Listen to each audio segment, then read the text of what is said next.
Telangana BJP అధ్యక్షుడు రామచంద్రరావు మాట్లాడుతున్నారు. ఇప్పుడు లైవ్ లో చూద్దాం.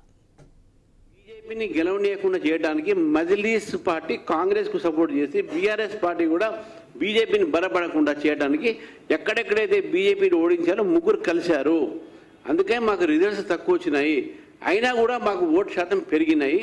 చాలా చోట దగ్గర వచ్చి ఓడిపోయిన అందుకే చెప్తున్నాను. మద్రి ఫలితం రాలేదు, కాంగ్రెస్ సపోర్ట్ చేశారు కదా. అక్కడ మాకు ఎందుకు వస్తుంది?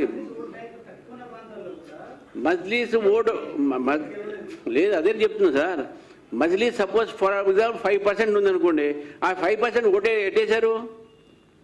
బీజేపీని ఎవరు ఓడించగలుగుతారో వాళ్ళకి వేశారు. అది added to their vote share. అందుకని మీరు నేరోలో కొన్ని ఓడిపోయాయని చెప్తున్నాను.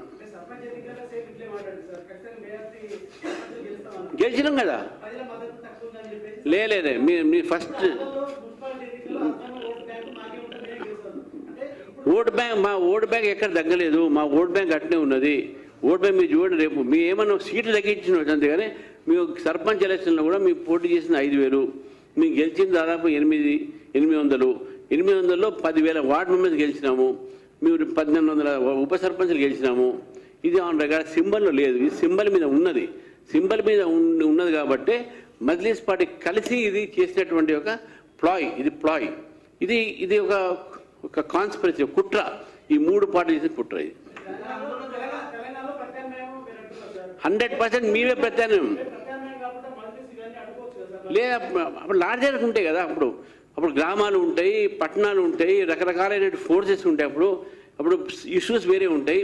ఎలక్షన్స్లో నేషనల్ ఇష్యూస్లో లోక్సభలో నేషనల్ ఇష్యూస్ ఉంటాయి, అసెంబ్లీలో స్టేట్ ఇష్యూస్ ఉంటాయి. ఈ లోకల్ బాడీస్లో కింద లెవెల్ ఉన్నట్టు లోకల్ ఇష్యూస్ ఉంటాయి.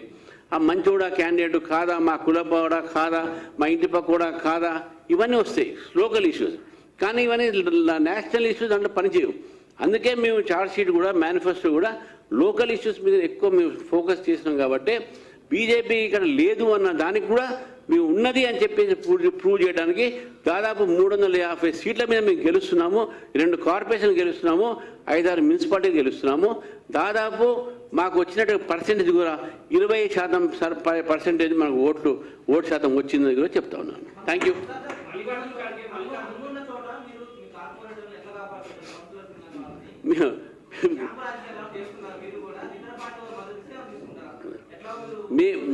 మేము ఎవరికి సపోర్ట్ చేయము అంతవరకు చెప్పాలి. ఎవరైనా నాకు సపోర్ట్ ఇస్తాడు, మేము ఎందుకు తీసుకో అంటే అలా పరిస్థితి రాదు. నేను చేస్తే చెప్తా ఉన్నాను. Thank you. ధన్యవాదాలు అందరికీ.